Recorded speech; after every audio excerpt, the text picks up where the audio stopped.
it's a special day in a way. Things are happening. There's a lot going on today. I'm not 100% sure what yet, but that's what I'm here to find out. So, who have we got around today? What's your name? Hi, my name's Jude. Jude and Aisha. Aisha. Yep. And I'm Tina. Tina, have a seat.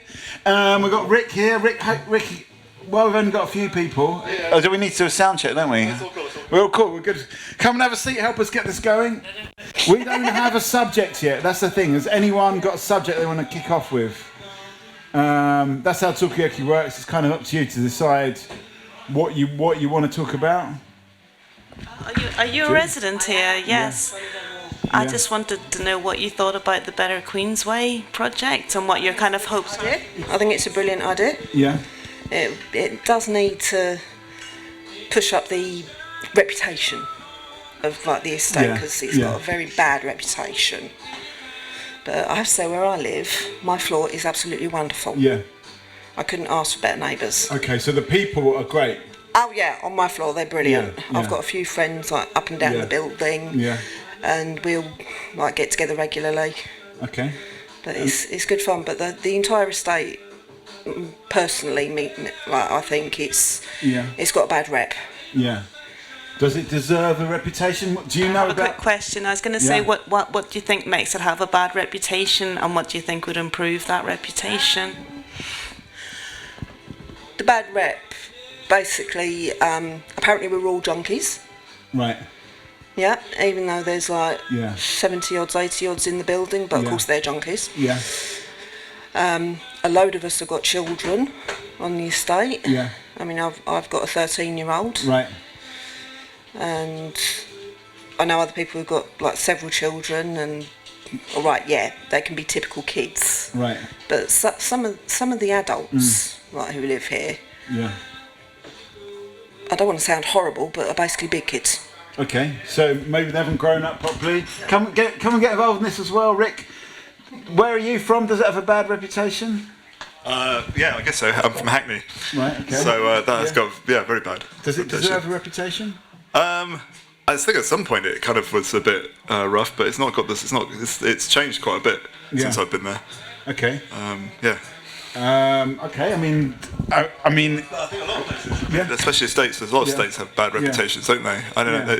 I think all over the country. Yeah. I mean, do they deserve these reputations? That's what we're talking about at the moment. Come and get involved in this. Give us a couple of minutes, 2 minutes. Help us warm this up. What do you think? Where are you from? Originally, Billericay. Billericay, has it got a bad reputation? Pretty bland reputation. A bland reputation. That's interesting. Kind of non-reputation. Yeah. So, is it better to have a bad reputation than a bland reputation, like Billericay? Aisha, have you got any views on this? Where are you from? I'm from Kent. Whereabouts in Kent? A place Medway. Medway. Oh, Medway, yes. Yeah. You know of it? I'm from a little place called Gravesend. Oh yeah, I know Gravesend well. Of course I have. But which in a way, that's like Billericay. It's got a bland reputation. So is it better to have a bad reputation or a bland? Jude, what do you think? Well, I think if you've got a bad reputation, you can improve it, and that's one thing. And there's quite a lot of sort of quick wins that you can do to make that reputation. Yeah. A little bit like the Hackney situation, where suddenly a few nice coffee shops and stuff, and then things can turn around quite quickly. If you're bland, it's kind of like a bit of a no man's land, isn't it? It's a bit of a difficult place to start off. So you've got nothing really to work on. Whereas bad, at least you've got something to work on. Do you think that's what's going to? Will it turn into like the Hackney of Southend, Queensway? Hopefully. You would like it in a good way. Yeah. I mean, what would you like to see? What do you think the things are that would actually sort of change the mood of the place, or I'd like to see more facilities for young adults, from say 13 up to 18, because there's not really a lot to do around here apart from hang out on the streets or be indoors on a computer. And so what sort of things do they want to do? Don't they just want to be on computers? Yeah. Okay. All right. Mine does. Yeah. All right. So anyway, this is Talkaoke pop-up talk show. At the moment, we're talking about has Queensway got a bad reputation? And is it something that could actually improve quite easily? Does it deserve reputation? These are some of the early doors questions on Talkaoke. Come and have a seat if you want to. If you don't want to, that's absolutely fine as well. Yeah, that's what we're talking about here. And activities for young people. Is it worth putting on activities for young people that are not playing computer games? Because will they do it? That's the question. Any thoughts? Yes, they will. If you give them something to come to, they'll come to it. So you think they will come? Build it and they will come? Build it and they'll come. Yeah. But build it with trust. Yeah. So to trust them. Okay, so you've got to build up the trust in a way. Yeah, build up the trust, yeah. Okay. All right, so we got Rick, we got Tina, we got Aisha, we got Jude? And I'm Mikey. Come and have a seat if you want. In a little while. In a while, okay. All right. So where do we want to go with this conversation? Because there's so many different directions we could go. We could talk about the young people. We could talk about the reputation. We could talk about Hackney if we wanted to. Where do you want to go with this conversation? What are the big topics? Oh, we could go anywhere. Yeah, I mean, what do you think? I mean, so are these connected in a way, like the reputation and the young people and the activities? Are they all connected? Are they separate? Yeah. Yeah, I think. Well, I've worked in regeneration projects for like nearly 20 years. Right. And one of the things that people consistently say who live on estates that are a bit run down is that there's a great sense of community. Yeah. But I think what happens is when you've got a rundown area with poor facilities and it looks like, there's not a lot of love and care going into it, people get a bit disenfranchised and disenchanted with it, and that's when you start to get the antisocial behaviour. Right. And it's like Aisha says, as soon as you provide good quality facilities and you invest in that community, then I think that's, the people who live there will appreciate it. And, everybody aspires to live in a decent quality place. Yeah. No one wants to live in a horrible place. You mentioned, didn't you, build up the trust. I mean, is that the thing that's maybe missing, or, how do you build trust in an area? Don't know. Okay, that's one out to how do we build trust in this area? That's what we're talking about at the moment. Any thoughts? What are you doing with all those? Yeah.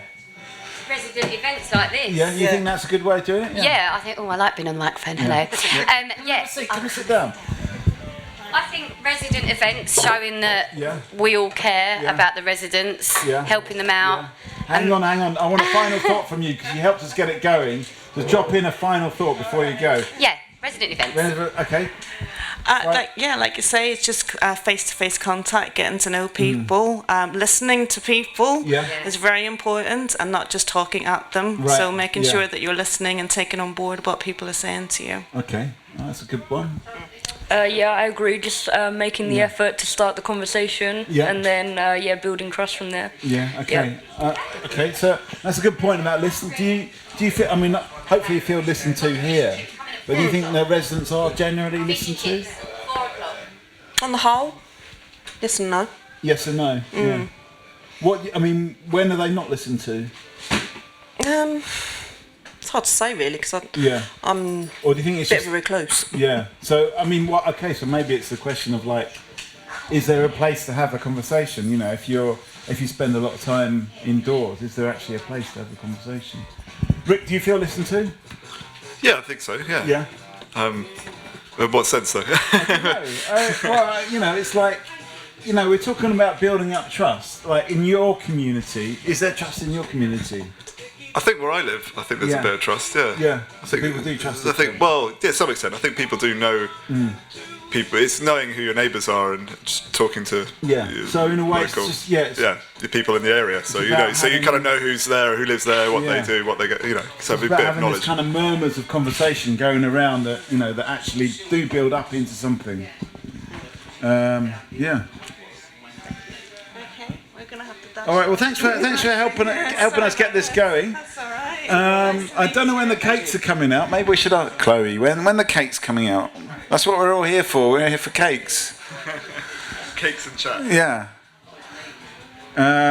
Please, it says there. Please note some cakes and snacks contain nuts. Maybe we should have one at the sign for the Talkaoke table.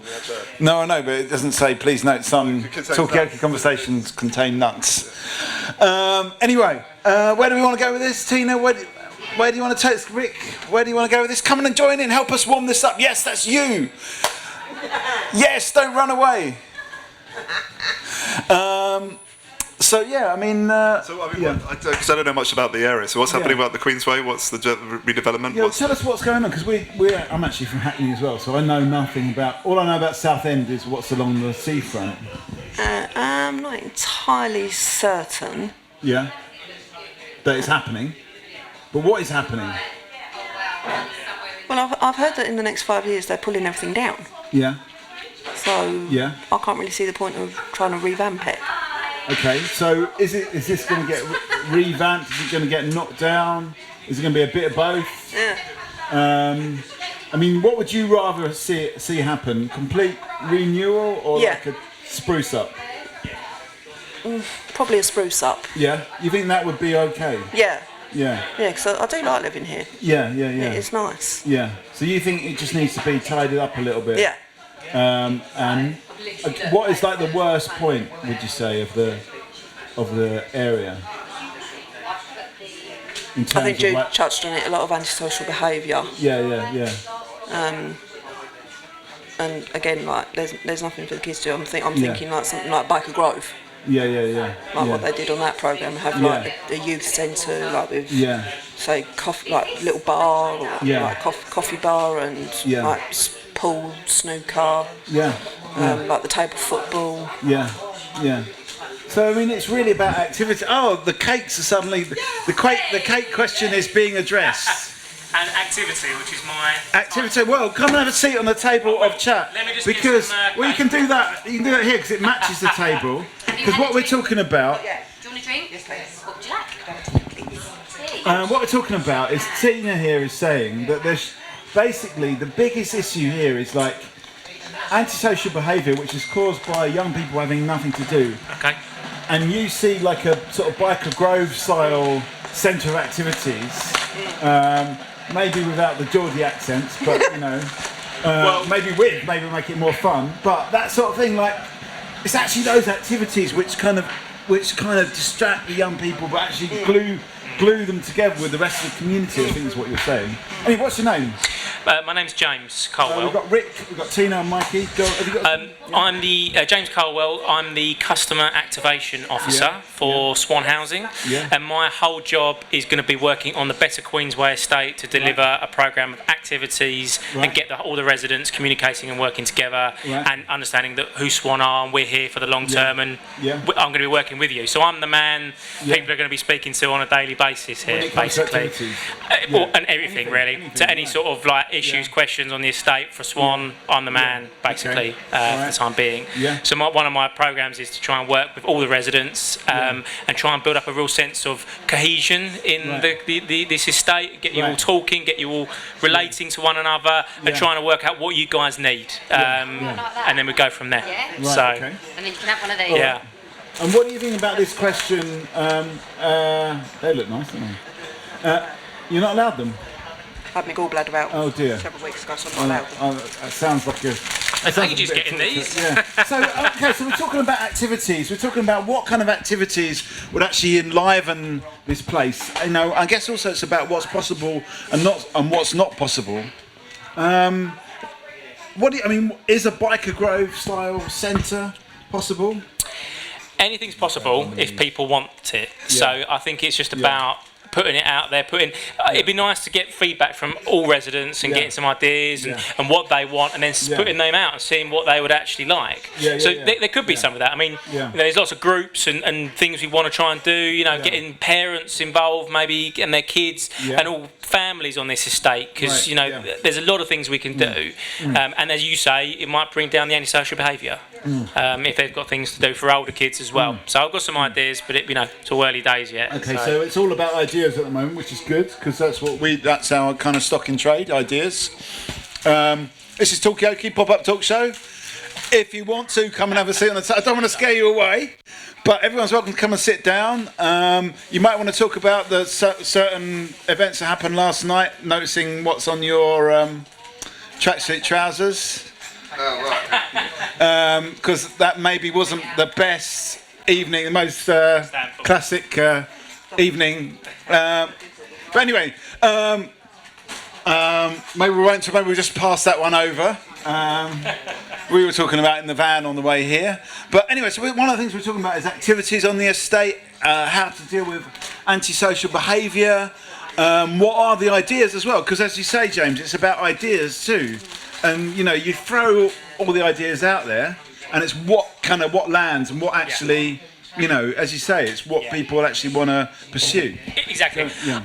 I think we can all have 100 ideas, but only a few ideas ever work. So I think what we need to do is to get residents to come to meetings, start talking and say, look, what do you guys want? What do you guys think would be good for the estate? Yeah. And then talking out about a programme of how we can do it. I'm talking about, mother-toddler groups, where we can get some sort of kids' activities going, some sort of fitness things, some sort of on the estate, maybe some sort of classes. There's lots of ideas we have, but if residents don't want it, then they're useless. So really it's about what they want. So that's what I'm going to be doing, is talking to them and seeing what they want, really, and giving them some of my ideas and see whether they like them. Okay.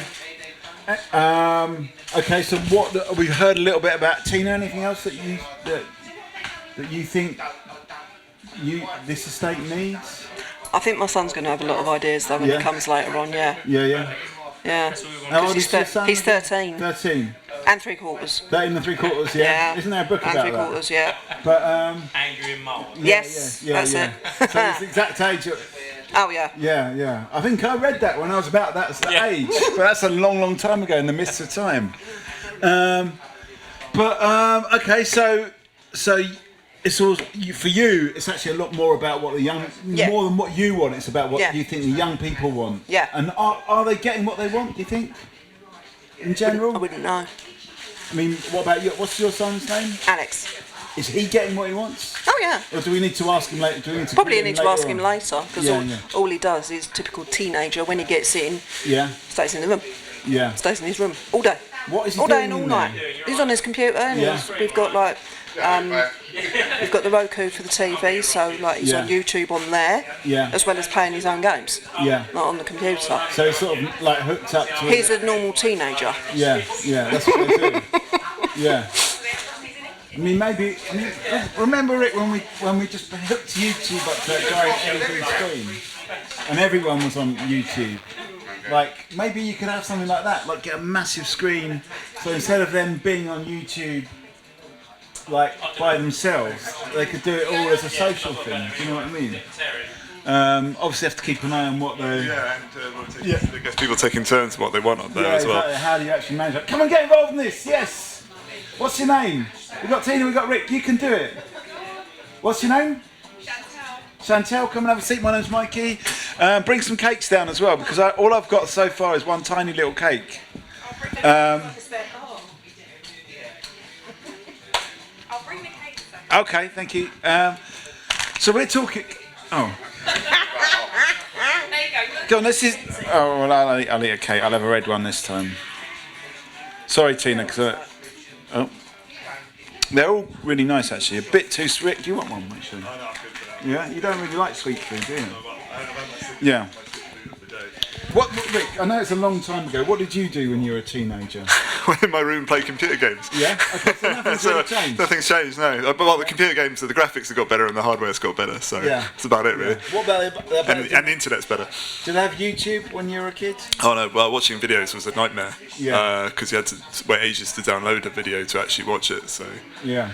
You sort of pressed the button, went off and got a drink or something, and came back about 20 minutes later to watch the video and hope it was good. So some things have arguably improved. But what could we have, like a big, do you think that would work? A big screen in the centre of the estate so everyone could watch YouTube together? Depends what people want to watch. Yeah. I mean, what does Alex watch on YouTube? Anything to do with gaming. Right. He's mad about Team Fortress 2. I mean, last Halloween. What? Team Fortress 2. Right. It's like a shooting game. You've got the red team and the blue team. I don't know a lot about it, but last Halloween we got him dressed up as the engineer. Right. So it sort of feeds into other stuff as well. Yeah. Yeah. Yeah. I mean, this year he wanted to be Doctor Strange. Right. Who's Doctor Strange? Marvel. Oh, right. Yeah.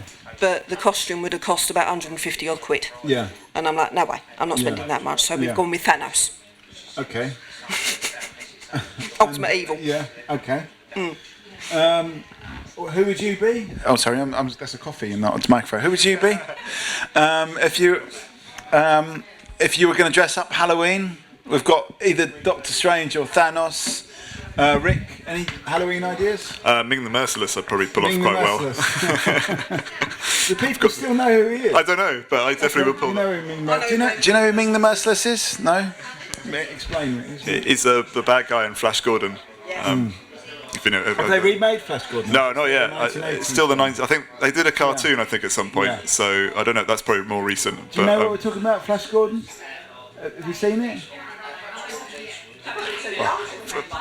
Yeah, that's He's a bold guy with a beard, so it's quite. I just need a massive red cloak to kind of go with it, and maybe a evil moustache. Go to the used curtain. Yeah, exactly. And then you're fine. You're done. Okay, have you got any Halloween ideas for yourself? Yeah, I'm going to be an elf queen. A what? Elf queen. Elf queen. Yeah. Okay. Yeah, I've got the ears coming. I've got the dress, the cloak, the crown. Yeah. I've got some rather wicked fingers or fingernails. Oh, you got them with you just in case. Yeah. Well, let's have a look. You're gonna love those. Wow. Yeah, they go on. Yeah. Each finger. And did you get those locally or did you get them on the internet? I got them on Wish. Okay. I got my dress off a Wish. I got my cloak off a Wish. I got my crown off a Wish. Yeah. Brilliant site. Yeah, so I'm going to be covered in these. I've never actually bought anything off a Wish. I just keep getting really, like the most random stuff advertised on Facebook. But it's always stuff that you just, why would anyone want to buy like some like meat socks or something like that? Like socks that just show your feet as kind of meat. I don't know. I don't know if you've seen those. But anyway, I've never realised that you can actually buy useful stuff on there. Yeah, I've got loads of them. Last thing I got advertised was a male corset, which I thought was a bit weird. Yeah, I mean that's the sort of thing that you tend to get. Mate, we've got another customer here. Come and have a seat on the table of chat. We've got Tina, we've got Rick, I'm Mikey. What's your name? Alarita. Alarita? Yeah. So this is Talkaoke pop-up talk show where you can talk about absolute... Have a cake as well. Thank you. No, nobody wants the cakes. I'm the only person eating the cakes. Rick doesn't want cakes. Tina doesn't want cake. You don't want cake. I'm just on like this kind of sugar buzz because I'm eating all the cakes. Anyway, what we're talking about at the moment is a few different things on the table. It's mostly about activities for young people. Have you got any children? Or nieces or nephews? Well, I have 5 grandchildren. 5 grandchildren? And 12 grandchildren, so... So you must have children then, logically. Of course! But they're all grown, so no babies. What Tina's saying is there enough for young people to do? And we've actually then gone from that to explore the imagination of young people a little bit. Like on a sample of one, so you're going to help us with this. They're into YouTube and computer games. How many grandchildren have you got? 12. 12. Okay, so bigger sample. What sort of things do your grandchildren like doing? Got a grandson who's Nathaniel, he's 10. He does like play computers, but he loves performing. He loves drama. Right. Yeah, so there's a balance there. Acting or singing? Both. Both, okay. Both. Yeah. Okay, that's 1 out of 12. Do you ever get them confused if you've got so many? Do you ever get them mixed up? No. No? No. Yeah, it's good going, yeah. I remember when I used to go out with this Irish girl and our family was enormous. And it was just so confusing because they all looked the same as well, and you had all these nieces and nephews. It's impossible to remember which one was which. Anyway, come and have a seat on the table of chat. We have got Tina, we've got Alarita, we've got Rick, and what's your name? Chris. Chris. The moment we're talking, the conversation kind of went like this. It's like, is there enough? Well, actually, it started off about building trust in the neighbourhoods. And then we started talking about young people. Is actually there enough for young people to do? Is that the key to actually building trust in the area? And then, but the question is, do young people like doing anything apart from playing on computer games and watching YouTube. So, or could that actually be a social activity in itself? Wait, so these are some of the questions we found out. Basically, is it Nathaniel? Your grandson Nathaniel is a performer, so that's possibly an inroad. And we've heard Alex, Tina's son, is dressing up at Halloween. So there is this kind of performative dressing up element as Thanos. Do you know who Thanos is? No. No? Okay. You don't know who Thanos is? No. He's part of the Marvel universe. He's like the ultimate bad guy. Yes, I do. What does he look like? Big purple and angry. Big purple and angry. A bit like some of our politicians, I suppose. Yeah.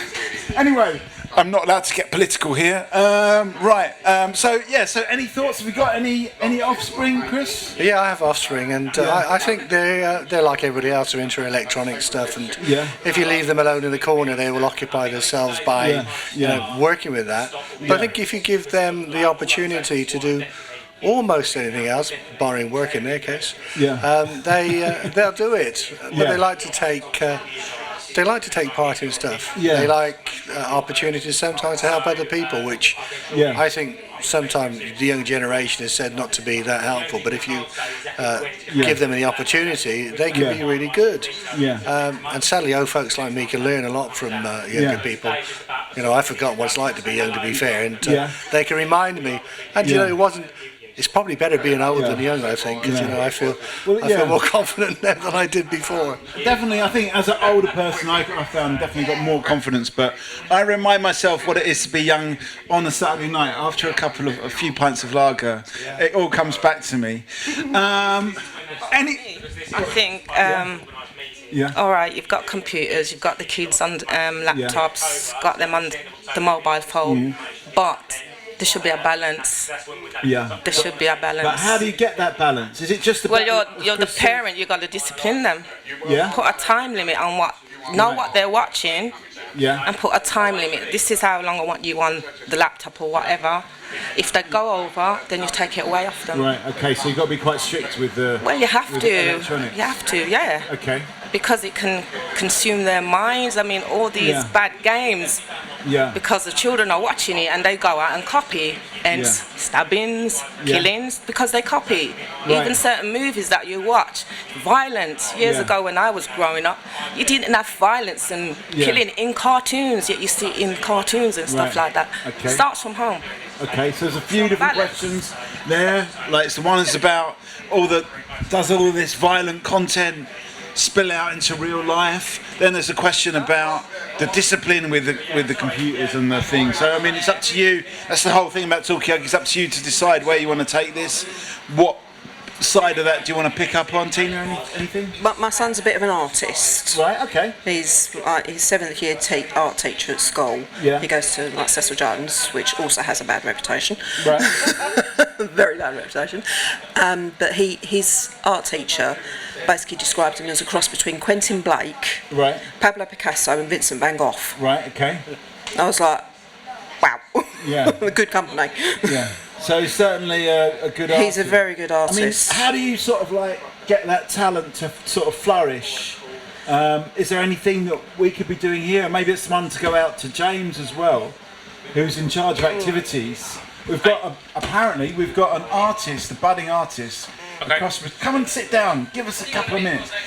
Like, how do we get this talent, which obviously exists, and Nathaniel as well with the drama? There is talent in, as you were saying, Chris. These young people are very talented.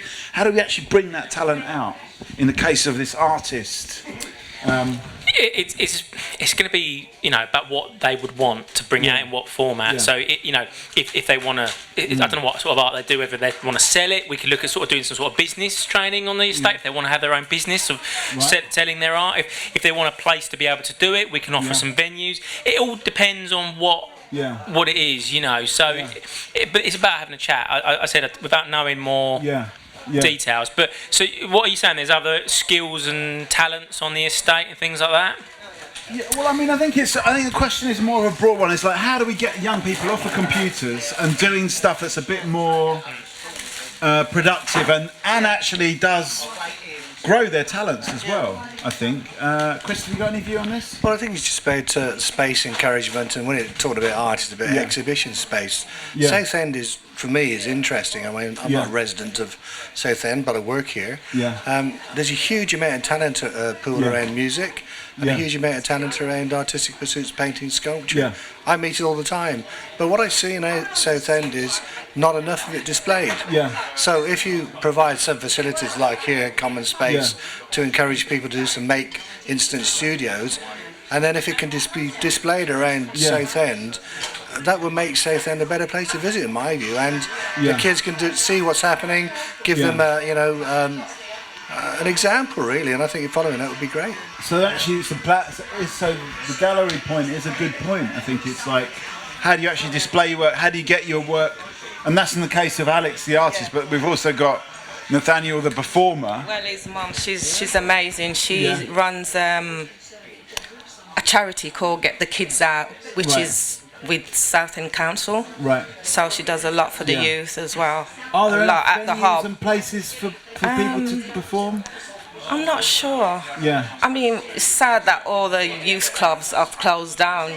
So that's why all the youth are on the streets. But with her charity, she's doing a lot. Okay, so there is an issue in terms of like youth clubs. Is there enough spaces for young people to hang out, not just exhibit and perform, but just just a standard youth club?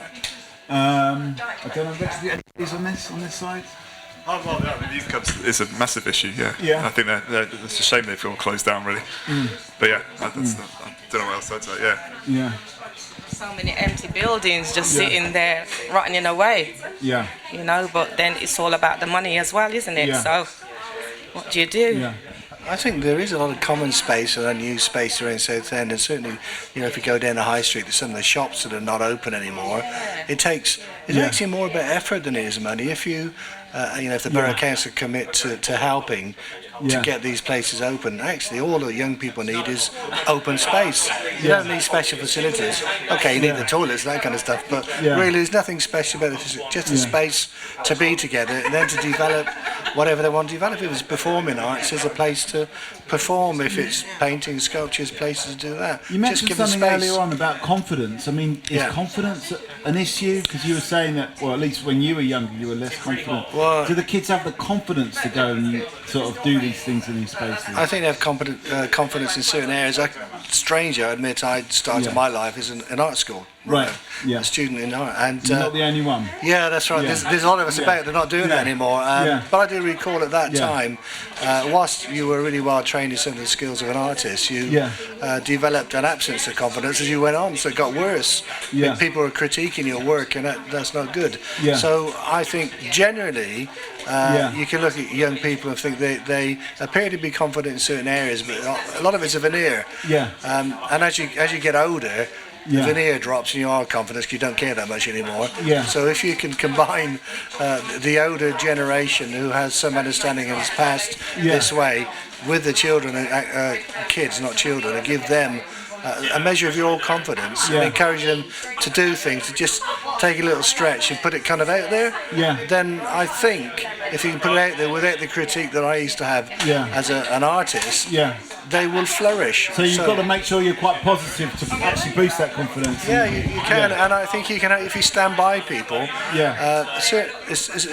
Age is an interesting thing from both ends of the spectrum. As you get older, unfortunately you just get older, not smarter, wiser, or anything else. You do become a bit confident. And I think kids need to know that. They need to know that what they are now is probably what they're going to be in 40 years' time. So, so do it good, do well, and put it out there and have a good go. And we just need to encourage them and say, that's great. I mean, I think the encouragement thing is really important because, so much, certainly on the estate where I live, is about discouraging kids.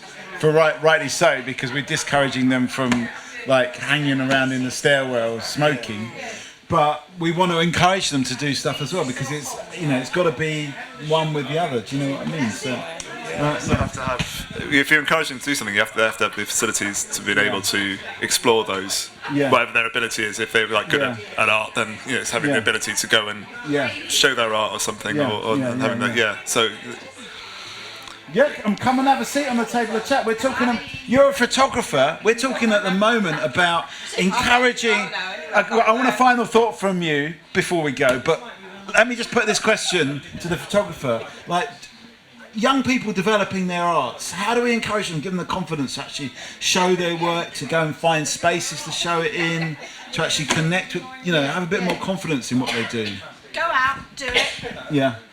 And just enjoy it. Yeah. Because if you enjoy it, then it really shows. Yeah. Okay, so just have a sense of enjoyment about it. Yeah. What's your name? My name's Jo. I work for Swan. Okay. So. Jo, we got Tina, we got Chris, we got Anna-Rita. Alrita. What was it? Alrita. Alrita. Yeah. Sorry. And I'm Mikey. We've got Rick over here. So yeah, we're just talking about, basically it's about how do we get young people off the computers and doing stuff that's really creative. Is basically the message. But you're about to go, so give us a final thought. What's your final thought on this? Just encourage children. Don't put them down. Always encourage them. Yeah. And so look what talents they've got, and then work with that. Yeah. Okay. All right then. Cool. Bye. Oh, but hang on a sec. We've got some new. Come and have a seat on the table of chat. Come and join in. We were talking about you actually. But come and have a seat, come and get involved with this, and then but before you know it, but we need more people around the table we've lost our Rita, sadly. We need more people around to make it a little more busy, and then it will be really, really kicking off in a good way. Come and have a seat on the table of chat. What's your names? We've got Tina, we've got Chris. What's your name? I'm Danny. Danny, and what's your name? Come and get involved with it. I've got Rick over here. And when we're talking about young people, how do you actually, do young people need more confidence? How do we get them off of computers? We heard a lot about the artistic talents of young people. The artists, the performers. Come and have a seat. What is it, Alfie? Come and get involved in this. Get involved. Don't have to say anything if you don't want to. How do we get young people? How do we give them, the confidence to perform? You're not going to get me to say anything. I won't get you to say anything. I promise. You don't. It's up to you. You don't have to say anything if you don't want to. Like Rick's not said very much, have you, Rick? But then he never does.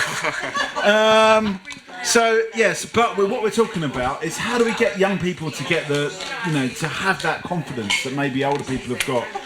Like Chris went to art school.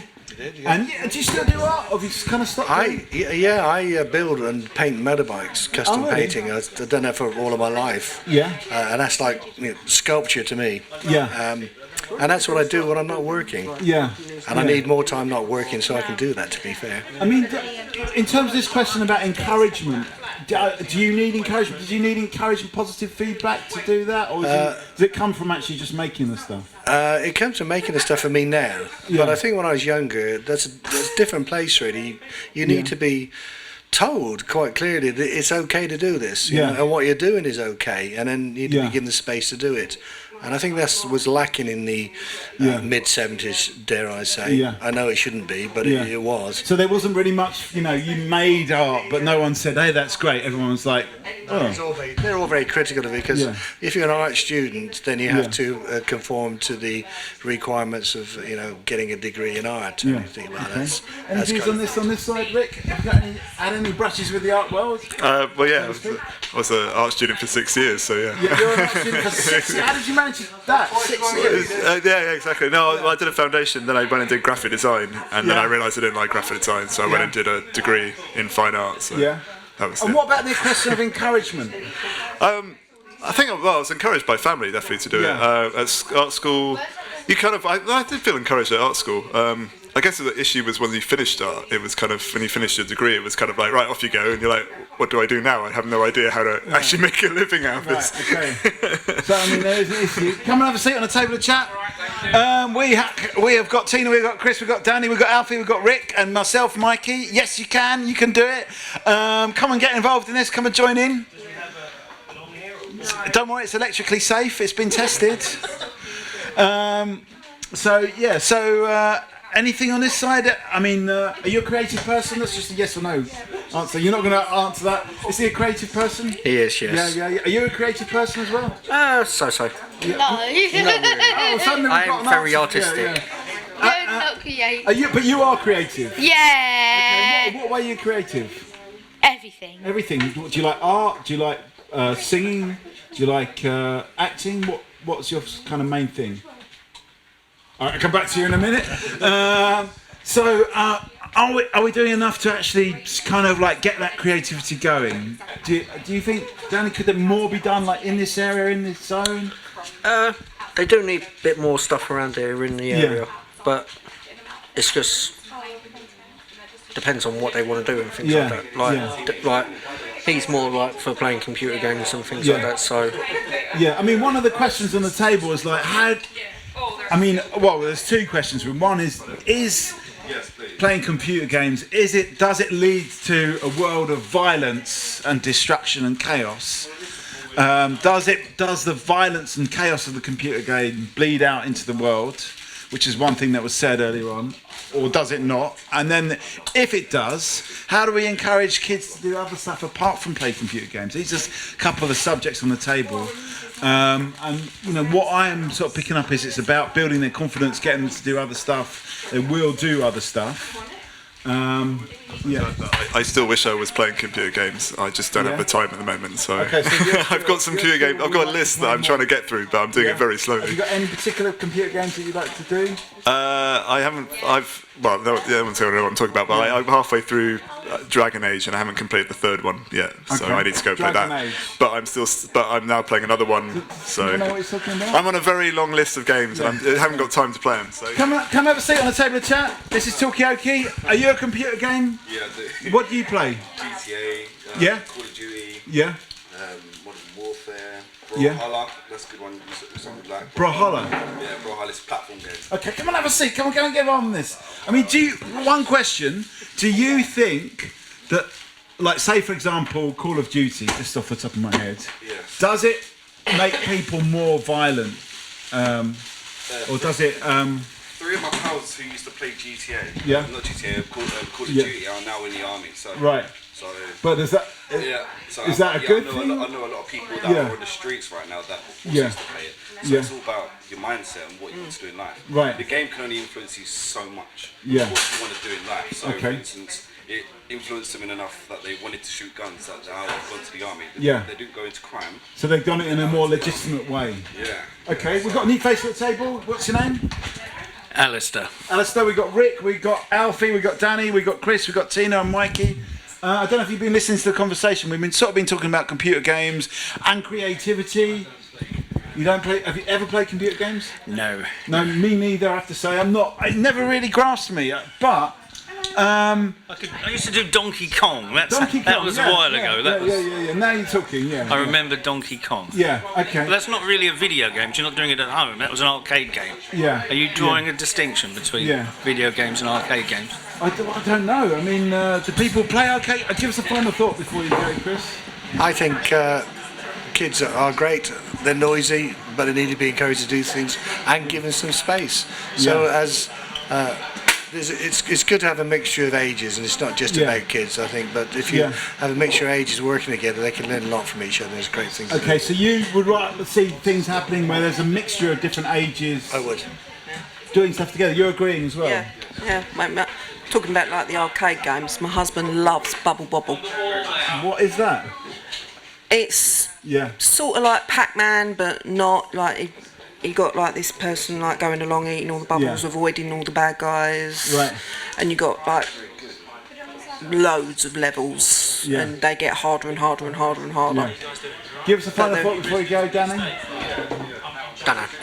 And what do you think? Do you agree with this? Some of this talk about giving the kids more space. Do they need more space? Or? Yeah, more outside space, like somewhere to play. Like because the little play park they got here isn't really effective. I mean, what could you have instead of that though? Is it just literally an open space, or do you need to put? I'd say more green area. Yeah. Okay. Like place to play football, things like that. Okay. Alfie, have you got any final thought? No. Okay. So, If if they don't run around constantly before the age of 10, they won't make it till 60. Right. Especially the boys. The girls get away with it. Yeah. You know, you see old ladies who haven't taken any exercise since they stopped skipping at school. Yeah. And they get away with it, but men don't. So if men don't take exercise, they die. Right, okay. So it's quite important then, in other words. They won't make it to 60. Right, okay. Even the slim ones, you know. Okay. Okay, so I'm starting to get worried myself now. So exercise. Oh, look, we've got you back again. Come and join in this. We need you. We need you for this. What have you been listening to the conversation? What do you think about this question? I mean, there's a couple of questions. There's a question about it's about computer games and physical activity. If men don't do physical activity, if they just lead a sedentary life, they die by the age of 60. Are you agreeing, disagreeing, or just kind of taking it in? It's a no-brainer. You get away with it. Yeah. You know, you meet old ladies who haven't. The last time they took any exercise was skipping at school. Yeah. And they get away. Can do it different hormonal setup, a whole different setup. Really okay, so they're just different. Got different bodies. Yeah. Do we agree with this? Can women get away without doing exercise? Yeah. And can someone make me another black coffee? Because I'm stuck in the middle of the table. Okay, there's a little bit of exercise. Okay. Some people won't have seen in the newspapers this week. They certainly won't print this. People, the learned professors who claim that men and women are just the same, boys and girls are just the same, they've admitted this week they made it all up. You won't see that on the front page of any of the newspapers, but they have this very week they've admitted it was all a bunch of rubbish, which sensible people knew. Okay, are men and women, are they the same or are they different? Are they a bit of both? That's what we're talking about here. It's a new subject in a way. Little boys and little girls live in a completely different world. Two completely separate worlds there. Okay. Anyone who pretends that they're just the same, it's the way they're brought up, has obviously never met any. Okay. Do you agree? I think the famous book "Men Are From Mars, Women Are From Venus." Yeah. Like we're just poles apart. Yeah. So you agree with that? Oh yeah. Yeah. Yeah. Is it? If men don't take exercise, they die by the age of 60. It's not good news for my husband because he's only got like 11 years until he's 60. Does he do much exercise? He does. Okay, well that's all right then. We're not he goes out cycling. He goes fishing sometimes. He goes metal detecting. Yeah. So it's hard for him to get like different activities because he's dyslexic. Right. And he's got like osteoporosis. Right. So it's hard for him to do stuff. He's 49. Okay, so come and have a seat on the table of chat. This is Talkaoke. You come and get involved in this. Give us a final thought. Come on. What's your name? Gary. I mean, what do you think about some of this? Are we doing enough exercise as a whole? Especially as men. Are men doing enough exercise? Are we all in danger of having heart attacks or whatever? What is it? Heart attacks you get? Yeah. Depends how lazy you are. Yeah. Depends what you want to do. If you want to sit around all day, then you're gonna have a heart attack. If you don't, then you won't. Yeah. I think men in general should be quite fit and active. We're men, we're supposed to be hard grafters, supposed to be going out working, playing sports, football. If you're just sitting around all day, then I suppose you're going to have a heart attack. Yeah. Final thought. I mean, is there anything we can do to encourage those men once they've left? Virtual reality games. Right, so they're sort of like the Wii Fit kind of thing. Yeah, but you have a platform, so when you want to run, you're running on like a treadmill. Yeah. And then if a little obstacle comes over, you've got to actually jump over it. The pad's got to feel the sensors in it. Right, okay. Right, you could do real fishing, you've got to reel it in. So sort of combining the computer game thing with the actual physical exercise. What are you saying over here, Alistair? I'm saying that sounds like people who I sail, so I see people who on jet skis who think they're having a great day out in nature. Yeah. They're destroying everything. Right. And yet, I suppose they compared to being at home, they are having a day out in nature, but they're destroying everything. They're wrecking the sides of the bank. They're spoiling everyone's peace and quiet. Right. You know. Okay. I mean, I sell, so boat engines annoy me, but boat engines are made so quiet. You can have a boat coming towards you, and you can't hear it. Not until it's almost level with you do you hear the engine. Everything's made to keep things quiet because people live on these things. Right. And then along comes someone with a jet ski. Yeah. And yet you read in magazines, they think they're having a great time out in nature. Yeah. You know. Going around a bird sanctuary, destroying everything, and having a great time out in nature. The jet skis. Do you feel like you're having a good time out in nature? Yeah, because it's quiet. I'm in a the wind's pushing me along. And is it good physical activity, or is the wind doing all the work? Oh no, God, it's full. You don't get a minute. It's hands on. You've got to be. But it's not heart and lungs. Right. You need to use your legs for heart and lungs. This was a problem they had in sort of Nelson's time. Right. When a boat would pull into an island to get fresh water, the sailors who were fit and strong up and down the masts, but they would be absolutely shagged out at the end of the first day because they haven't really used their legs. They couldn't really for months. Right. Okay. You know, so they would be really quite tough. By the time they've carried barrels of a few miles, they were exhausted. They would talk about this because they would be surprised. Yeah. You know. That is really interesting. Okay, so we've sort of moved on. We're talking about sailing now. Ever been sailing? Yes. Come and tell us about it. Come on, get involved in this. Stretch the mic over here. Come on, you can do it. That's all right then. What's your name again? No, Caroline. Caroline. Yeah. I feel like I want to ask some stuff about the estate. Well, I mean, these things are linked. Is sailing linked to this estate, Alistair? No, of course not. Could you link sailing to this estate? No. Could flood it. But I mean, like, we're talking about activities for young people. Could they be doing sailing on the estate? Because you're so close to it. Come around. I've got a very important job. We'll keep Chantel's going to keep an eye.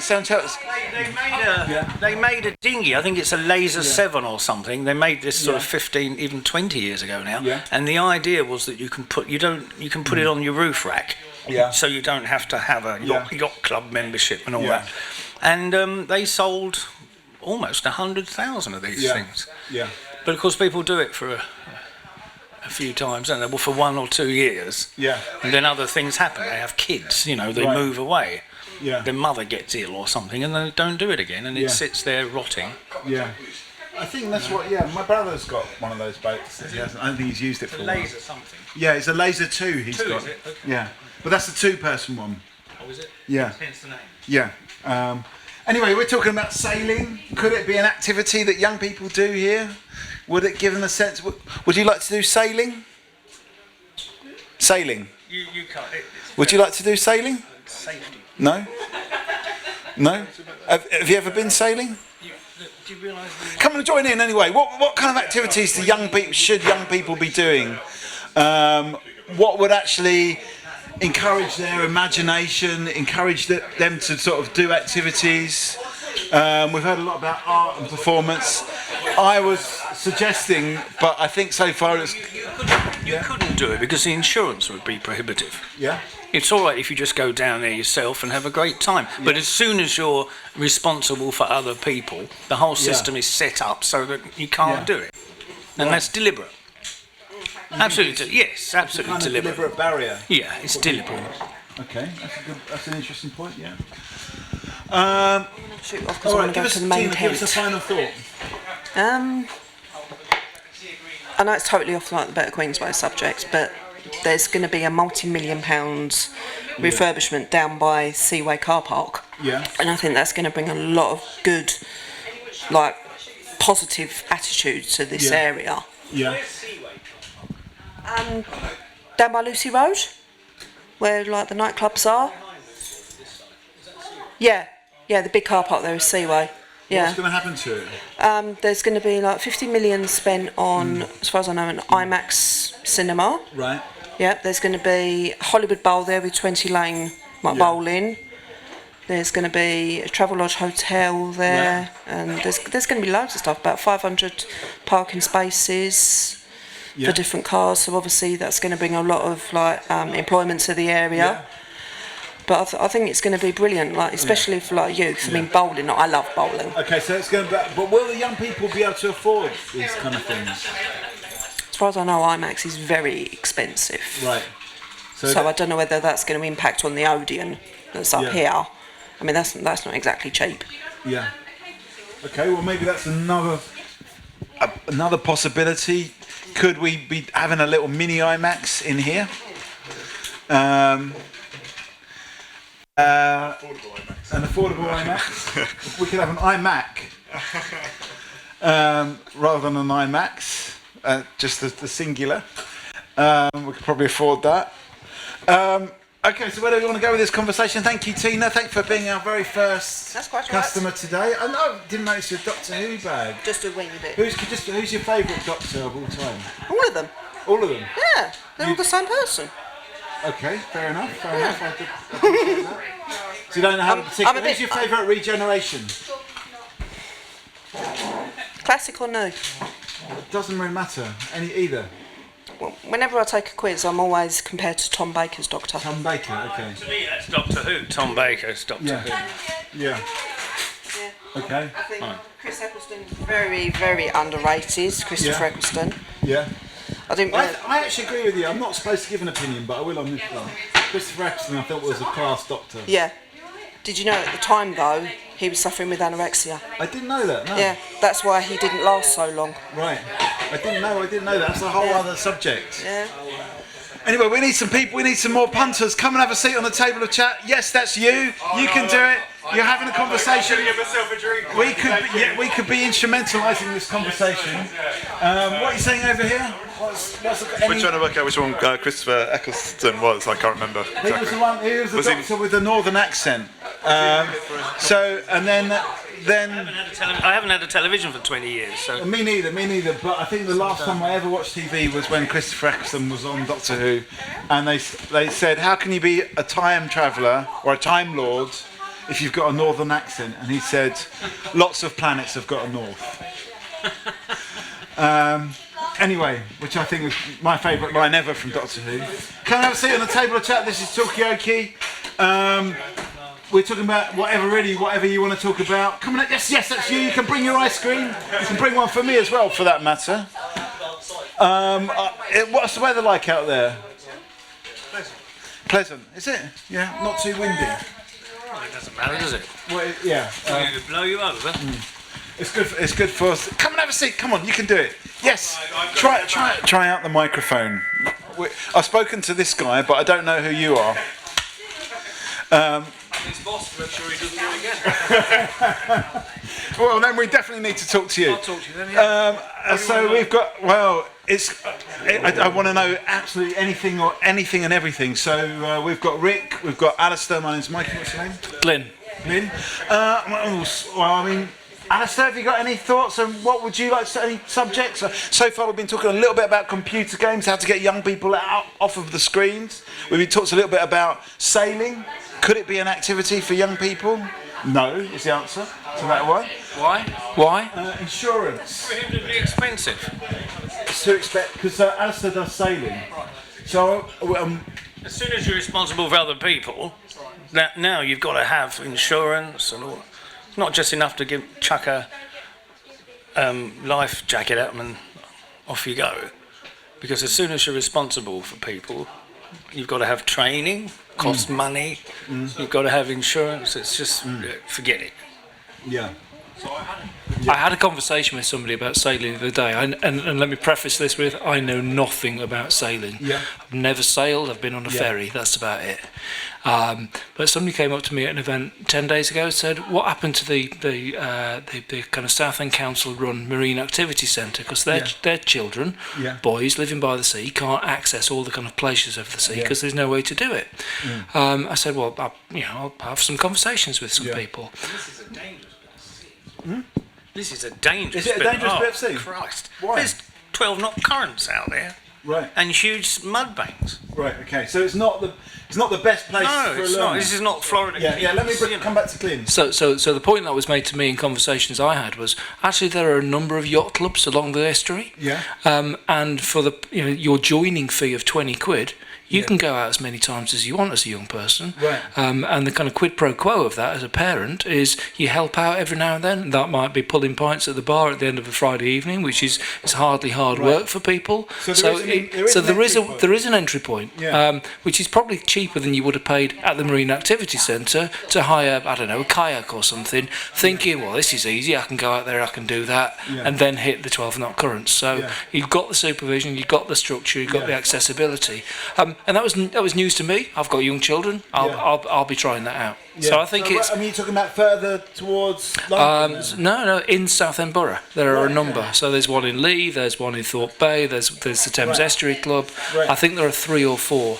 Okay, so there are places. There are places. We kind of need to promote that, I think. Okay. I mean, and I guess it leads us on to a wider question, because earlier on we had some parents and some young people around the table sort of talking about activities for young people and what is there to do.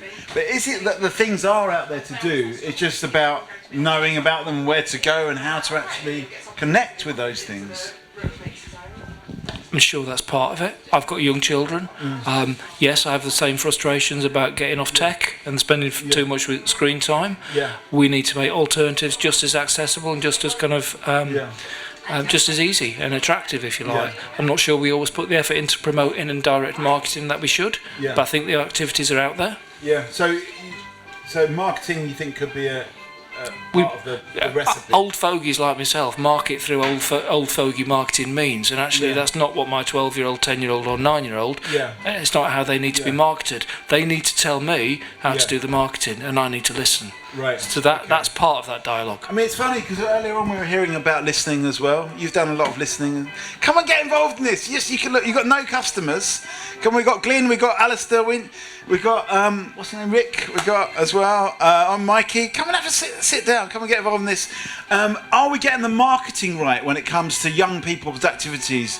Is there any point putting it in the newsletter or something like that? Will young people read it, or do we need to somehow get onto Snapchat and Instagram? And would people know how to do it? Come and have a seat. Come and get involved in this. Yes, that's you. Yes. We have got Glyn. We have got Alistair. We have got Rick and Mikey. What's your name? Ian. Ian. At the moment we're talking about the whole, and in a way, the big thing today has been about activities for young people. Yeah. But is it that there are? I mean, the reality is they just want to play computer games all the time. But if you did want to encourage them to do other stuff, are the things out there, but we don't know about them? Or are the things not out there and we have to build them? And if we did build them, would they come? So the question's really about connecting the activities with young people. Is it about marketing to them in the right way? Sorry, what's the name? Ian. Ian, that's right, yeah. We've got Glyn, we've got Rick and Alistair and Mikey. And we've got Aisha over there. You can bring your eyes.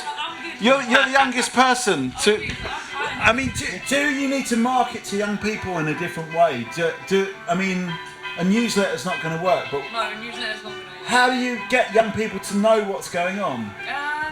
Social media. Tell us, what is this social media thing? Tell us about it. I'm going to stay here. All right, okay, fair enough. Word of mouth's a big thing now, isn't it? You know, you don't know how, young people communicate in all sorts of different ways, and and even with it, you can say social media, and that's changing from day to day in terms of what young people are using. So you need people in the community who know what's going on, who are informed and can, kind of get it out via their children, who then tell other children and stuff like that. Trying to do some sort of slick marketing strategy, it's probably not going to work for the sort of stuff that we're talking about. In the end, word of mouth is the best way of marketing. Well, I think so. But then I'm 40, so I'm not sure that I necessarily know either. Well, I mean, that's the thing, is like, old people are in charge of the activities. They're not going to know how to market them. They're just not. They're not going to get the social media right, even if they do try and do it. So is the word of mouth, or is it just about putting young people in charge and getting them to organise it themselves, or would that just be a catastrophe? No, it wouldn't necessarily be a catastrophe. There are lots of really resourceful, skilled young people out there who are champing at the bit to do stuff, and we need to give people the opportunity to do that stuff. Yeah. We need to help people to try. We need to allow people to try and maybe fail and learn from the fail as well. That's all part of it. Yeah. We all did it. We all got stuff wrong. We all learnt from that. Sometimes we got that stuff wrong time and time again and didn't learn. Other times we did learn. And that's part of maturing and growing up as well, isn't it? So actually we need to create a set of parameters where it's safe to do that. Right. And we need to trust young people that they'll without guidance. Yeah. But moreover, their own peer guidance, they'll make the right choices more often than not. Yeah. Well, on this side, what do people think? Do you trust young people? Are we giving them enough trust to actually do the things they want to do? Should we just be saying, right, here's a budget? You don't know enough about it, yeah. Should we just be saying, here's the budget, off you go, do what you... You think that would be a bad idea? Yeah. Okay. I think they would need a bit of help. You couldn't just give them money and just go off you go. But I think pick the right people and the right someone helping them, mentor or something. Yeah. I'm sure it would work. Yeah. So we're not actually going to save any money doing this, because you'll end up, instead of having somebody organise it, having somebody overseeing the or mentoring the organisation. Well, you can't really do anything on the cheap, can you? Yeah. If you want something to work, you've got to put resources into it, and it's just about how you use those resources. And it's not a case. I wouldn't say it's a case of letting young people go off and do something, but when people like me are making decisions about stuff, have young people present, and the council does do that in a number of ways, and there's no reason why we can't do more of it. So you're saying just involve young people in decision making, get them. You agreeing with that as well? Absolutely, yeah. 100%. It's so important that young people have a democratic voice. They are citizens just as much as the next man, boy, woman, child, whatever. And their right to speak out, to be heard, and for their ideas to be part of what we're considering for this town, for its future, for our ambitions together, is absolutely fundamental to what we're all about. And if we kind of stymie that, then it won't be the place that young people want it to be, and we won't realise the ambitions that we've set for ourselves. So you're saying you actually need, in a way, a wider reason to involve young people. That actually you're encouraging participation in the future. You're actually building something for the future. Come and have a seat on the table of chat. We're talking about. We got Glenn, we got Ian, we got Alistair, we have got Rick, I'm Mikey. A moment we're sort of talking about, should we be in...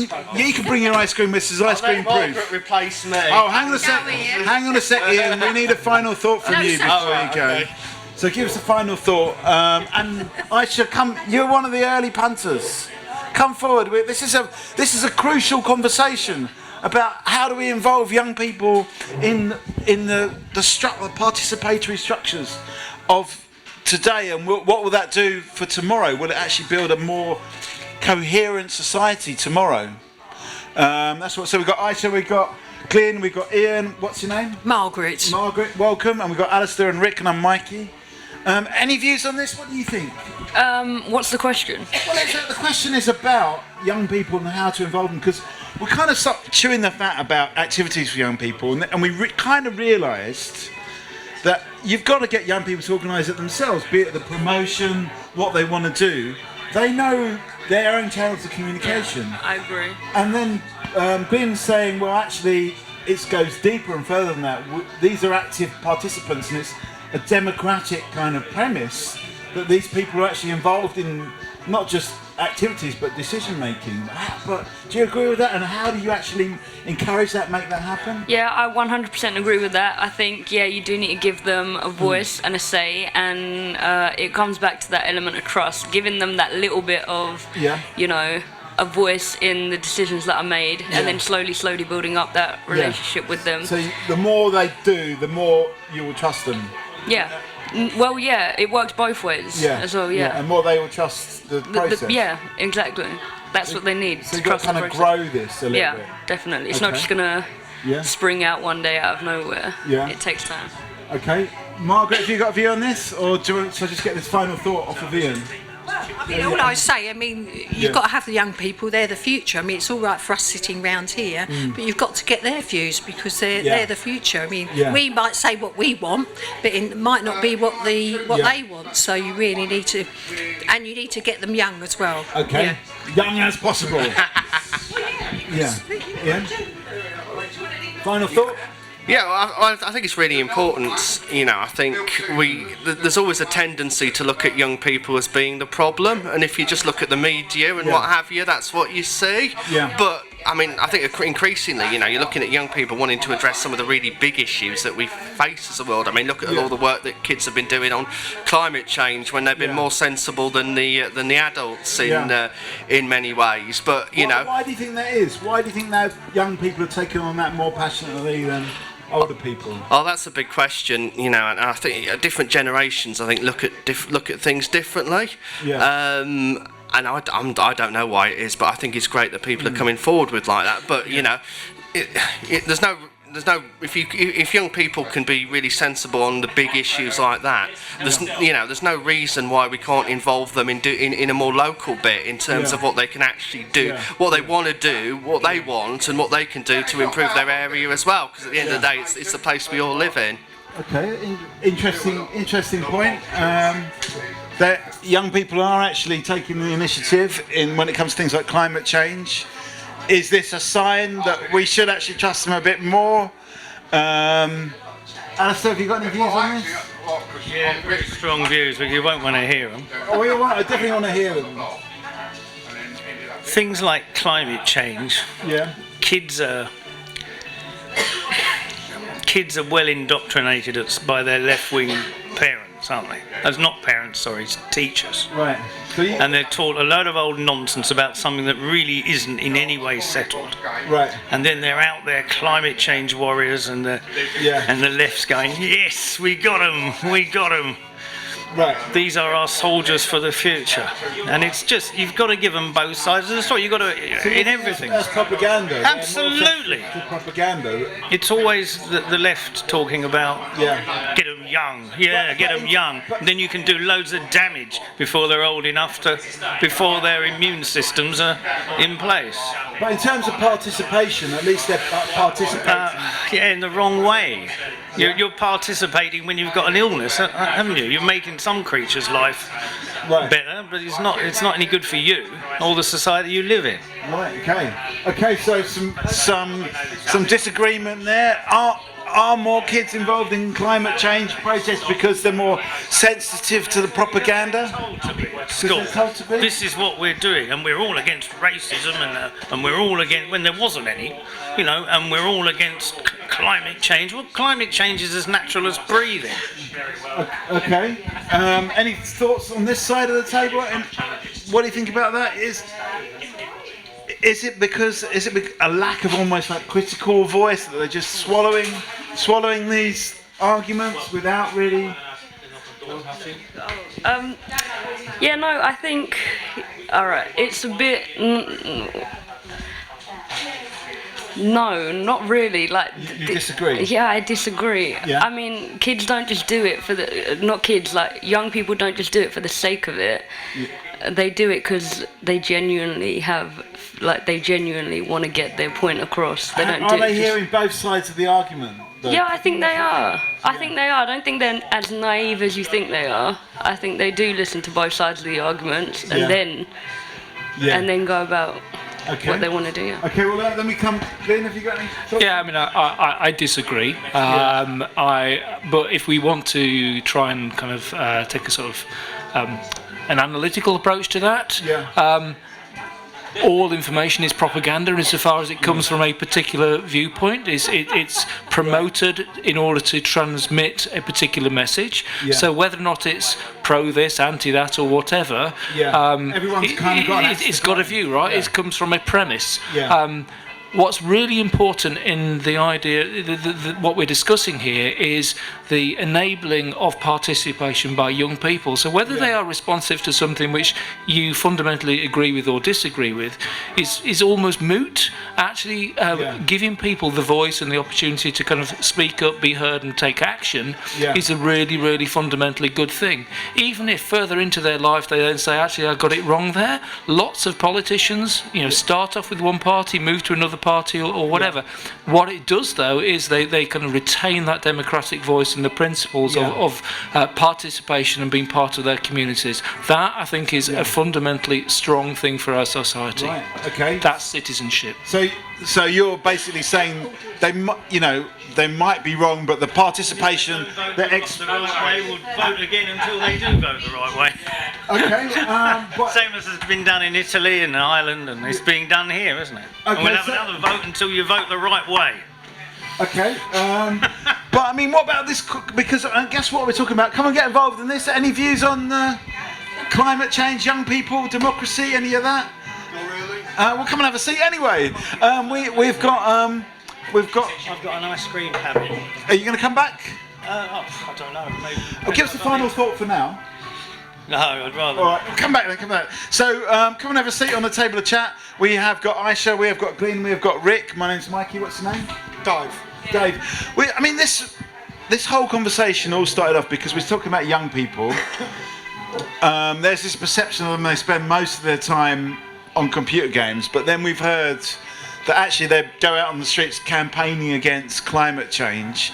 Now, Glyn is saying whether you agree with them or not, it's quite good because they're getting involved in democracy. They're getting involved, participating in whatever it is. Those who don't just go to stir up trouble.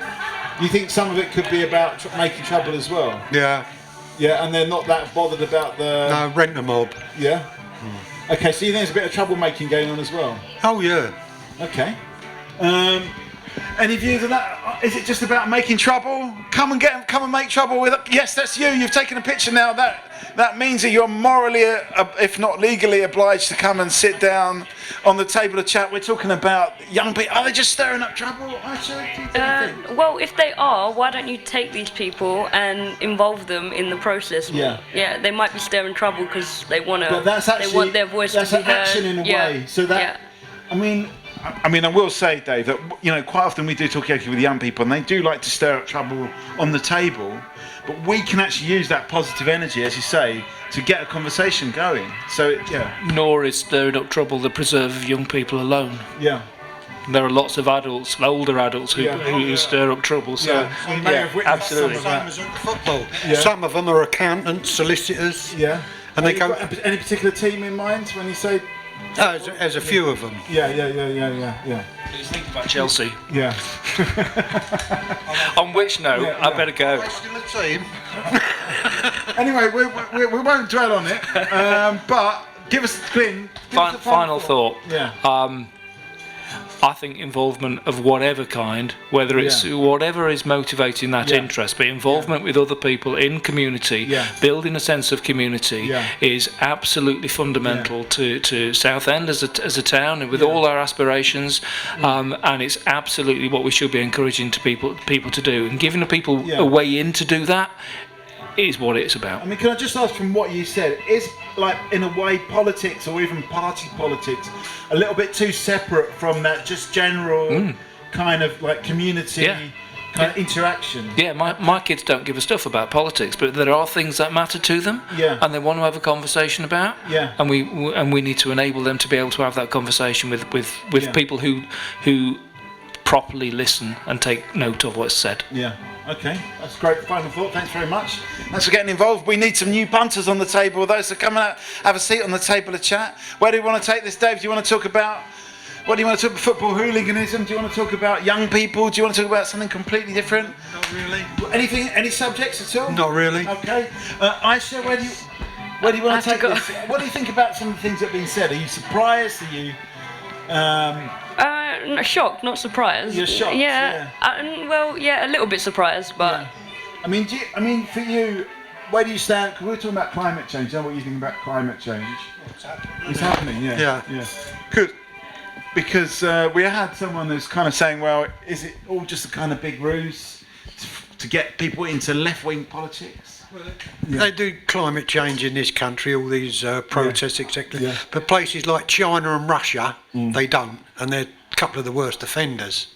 So, I mean, what conclusions did you draw from that? That if they go and stir up trouble, they're talking about climate change, then they put the block on them. Right. Okay. So, in a way, we're in a bit of a better situation. We can at least talk about it. Yeah.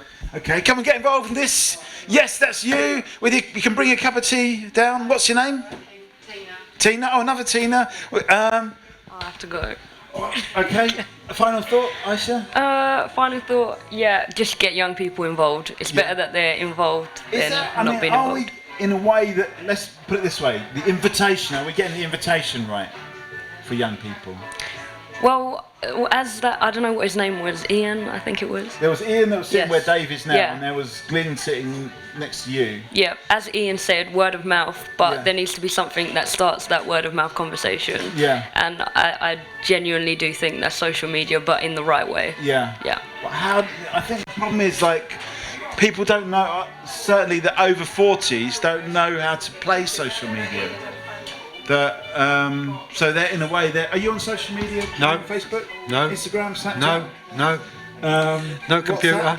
No, you haven't got a computer. No, but I mean, that's the thing. It's like that's how they communicate, these young people with social media. But it means that older people don't have a way in. Anything finally to add? No, it is hard, but you know, I think if you do it right, it will work. But it is difficult, to reach these people. Okay. Yeah. Okay. If you do it right, if you do it right, you know about it. I mean, do you feel like you're missing something, not having a computer, or do you feel happy about it? No, I'm quite happy. Yeah. I don't know about the other 7 dwarfs.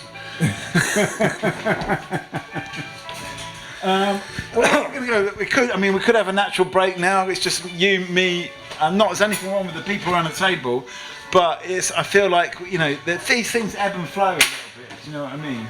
But we could carry on. Let's find out a little bit more about you, Dave. Are you local to here?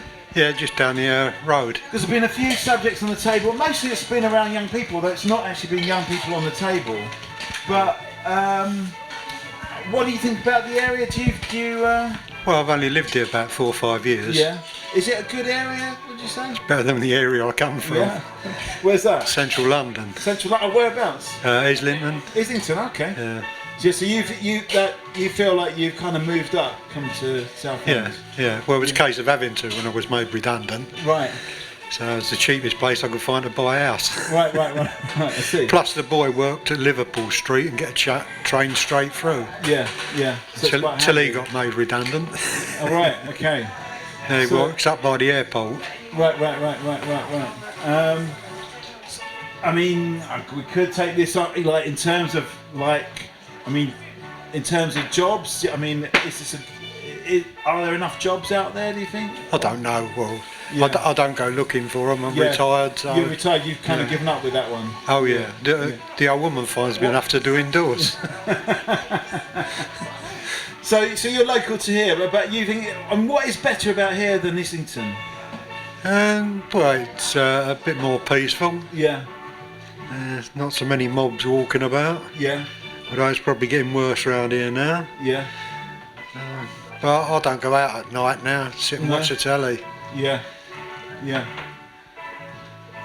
Would you consider moving to Southend? He lives in Hackney. Well, no. I mean, I've thought about leaving London, but I haven't. Me and my partner kind of like talked about it, and then we try and draw up a list, and we always just end up back in London. So I'm kind of happy where I am. Yeah. And stuff, yeah. The prices in London are absolutely ridiculous. It's kind of like when you go somewhere. Like I went on a holiday up to the Lake District not too long ago, and that was price-wise, everything was really cheap. I was like, wow, I'm not used to paying like just over £2 for a pint or something like that. Yeah, it was quite good. But you're talking about property. You're talking about. Oh no, but I'm talking about everything. No, I was using that example, but like how much noticing. does a beer cost around here? No idea. No idea. You don't get I haven't drunk for years. Right. So they used to ask me what I didn't drink. It was a shorter list. Pints of scotch and pints of gin at parties. Yeah. I don't bother now. No. Okay, so. But no, I mean, I'm happy. I'm happy in London. I haven't found a reason to leave yet. Yeah. Okay. I imagine at some point it will happen. I don't know where it will be that I move to. But yeah. Somewhere by the sea. I'm not sure. According to climate change, everyone lives round by the coast is losing their place. I mean, what do you think the consequence? Will climate change affect Southend? Do you think at all? No idea.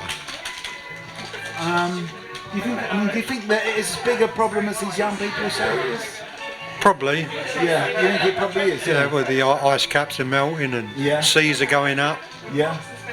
But I mean, what effect was that going to have on us here in Southend? Well, probably people out by the coast are going to have to move inwards. Yeah. If it comes round. How far are we from? We're about a mile from the coast here, or half a mile? Less than that, I think. Yeah. About half, 3/4. Yeah. So you're not worried about the sea levels rising up and sort of washing It's safe going down there for a paddle, doesn't it? Come and get involved in this. This is Talkaoke. We need some extra punters. We'll take anybody, doesn't matter what their age is. Come and get involved in this. Yes, that's you. At the moment we're talking about climate change. How's climate change going to affect Southend? We're also talking about property prices. How much does a pint of beer cost around here? It depends where you go. Yeah? Probably depends where you go. Yeah. What about Wetherspoons? That's kind of like, probably that's an easy expensive. benchmark. Well, I went into a Wetherspoons once when my cousin had her 60th. That was in Clacton, I think. Right. I went in there and I asked for a light and bitter. She said, "What do you mean light?" Yeah. I said, "Well, light how?" Never heard of it, and that was the manager. Right. Yeah. Okay. So times are changing. Beer drinking habits. Well, one time you used to be able to get mild. Now you can't get it. Yeah. So no anywhere that does it round here. I don't know what mild is. Well, you used to get bitter and then mild. It was a softer beer. Right. Okay. All right. We used to drink brown and mild, but you can't get mild nowadays. Yeah. Have you heard of a mild bitter or mild? No. Do you know what we're talking about? No? See, this is history now. It's turned into history, Dave.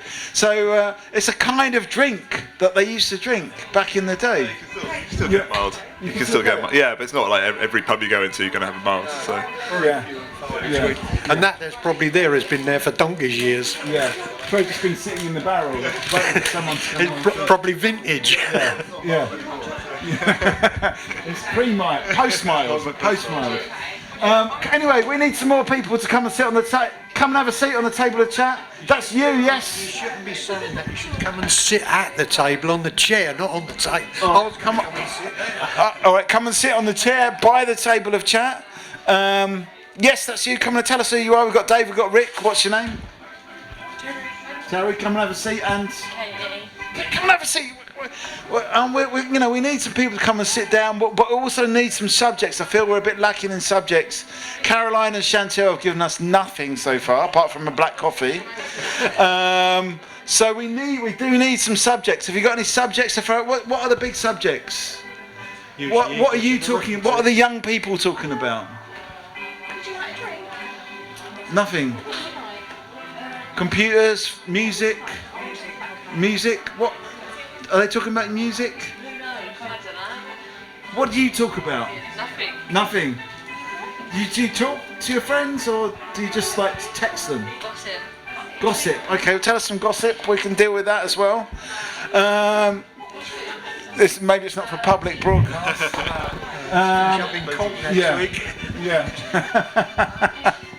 But this man's going to come and sit down. Yes, you are. What's your name? Come and have a seat on the table of chat. We've got Dave, we've got Rick. Go back next door, basically. What's that? I had to go back like next door. Okay, 2 minutes. You guys carry on. What have they been doing next door? Tell us what's been going on over there. Well, I have a stall to manage. Yeah. I have a stall to manage, give some information about our team and about ourselves, So that's very much the key job today. tell us what is the information that you've been telling people? Information about it. 2 minutes, come on, you can do it. I think that's mainly for the residents, not for the staff. So I would rather prefer residents to come and take over, no staff. You're a resident, aren't you, Dave? Yeah. Yeah, we've got a resident here. It's okay. Don't be shy. So yeah, what is going on in this area? What is happening? Do you know? No. Abdullah? Dave doesn't know what's actually happening here, so you could be doing a bit of information distribution here. Come in a sec. It does, doesn't it? I was thinking it looks like a UFO. It is. This is the UFO of chat. I'm trying to encourage people. Yeah. So you're not But lead by example, Caroline. because I'm boring and I'm very good at making teas and coffees. I don't. You know what? Do we believe that? Do we believe? No. No, I don't think so. Anyway, we believe a bit about making the teas and coffees. Maybe it's time for another black coffee. I don't know. Maybe I'm overdoing it. Where are we going to go in this conversation anyway? Dave, Rick, have you got anything you want to add? Do you? Well, I mean, the thing with climate change, it's kind of when I was at school, it was talked about. That was the 80s and 90s. That was kind of the thing at school, and then it disappeared for a little while. Is it maybe they've not solved it, but dealing with it, and now it's come back again with a vengeance kind of thing. It's even bigger than it was because it was talked about at school, but it never really was in the news massively. These are the 80s and 90s kind of thing, late 80s, early 90s. Yeah, but it wasn't. But now it's bigger now. But you kind of felt like it was being dealt with, but it obviously clearly wasn't. Yeah. So people were talking about it, and they stopped talking about it, and now they're really talking about it again. I mean, when do you first remember hearing about climate change? Oh, years ago. Yeah. I mean, did you have the sense that people were doing something about it, or? No, it just roller coasted. As things, they say, getting worse, then more people are out complaining about it. Like that actress, she wants to come and talk about climate change, etc. And she flies here, and she flies back. She's got to because of her work. Yeah. But if you're going to use all that jet fuel up, then why? Yeah. You're not really. Do you think she could maybe do it using Skype or something like that? Probably. Yeah. But then she's not being seen by so many people, is she? Right. Yeah. So I mean, is it a little bit hypocritical flying to come and do it? It depends how far away where the event was. I mean, was there other options, or did she have to fly because it was across? I mean, maybe we could. From America to here. Yeah. And then went back again. I mean, we could think about virtually straight away. Yeah. Surely they could have got an actress from like London or even Basildon to come. You know what I mean? Yeah, well, she's better known than some of them. Right. Okay. So it's all about fame in a way and celebrity. Yeah. Okay, so what I'm getting from you, Dave, is it's what the celebrities are into tends to be what we are concerned about, whatever that is. Is it because we had a guy on here, Alistair, that said, "Oh, it's all a load of nonsense. They're just winding it up, and there's not actually any real evidence for climate change." Wasn't he saying something like that, or Pushing it, weren't they? Yeah. A while ago they was talking about a hole in the ozone. Yeah. And then all of a sudden, a couple of years later, it's closed up. Yeah. So, and that was supposed to be part of climate change. Yeah. I mean, anything to say about the ozone layer and the hole in the ozone layer?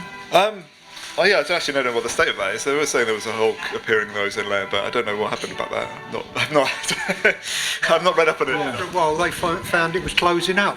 Yeah. So it all worked out fine. Yeah. Okay, well maybe that will happen with climate. That would be good if that does happen with climate change. Or maybe it just completely went. I don't know. Maybe it's completely goes. There's no hole because there's no ozone layer. Yeah. It's another layer. Maybe we're on to the next layer. Yeah. Let's try. Ian's back. Ian, we need you. We're talking about climate change at the moment. Is it a thing? Yes. Is it just going to sort itself out like the ozone layer? No. Come on. I've got a better go, but thanks. Would you like a drink? Ian, do you want a drink? No. Okay, we're scaring your people away. Mate, I don't know. because I don't know if that's making people a little bit nervous. I don't know. Might just be me. It might not make people. Will you come and sit down if we turn it off? Well, yeah, I think we'll just leave it on. No, because the thing is, we have to have that. If we are recording, then we have to have that. Then people know we're videoing it. So either we video it or we don't video. Do you mind being videoed? Not really. No. Okay. But yeah, Chantel, how do you feel about it? Would you come and sit down if we turned off the video? No. See, I don't think it's the video necessarily, but we should be outside really. But I think is it still windy out there, Dave? Yeah, it's a bit too windy out there. Is this? Oh look, Caroline's coming. Oh no. She's going. Yeah. Yes, she's coming. Yes, there you go. Yeah. I'm tired here.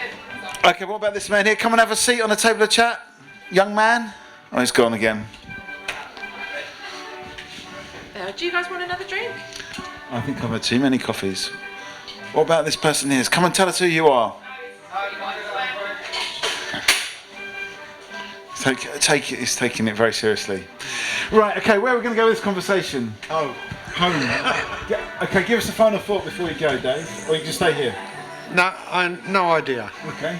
I'm just interested. So you say you don't go to the pub anymore, or do you go to the pub? You just don't.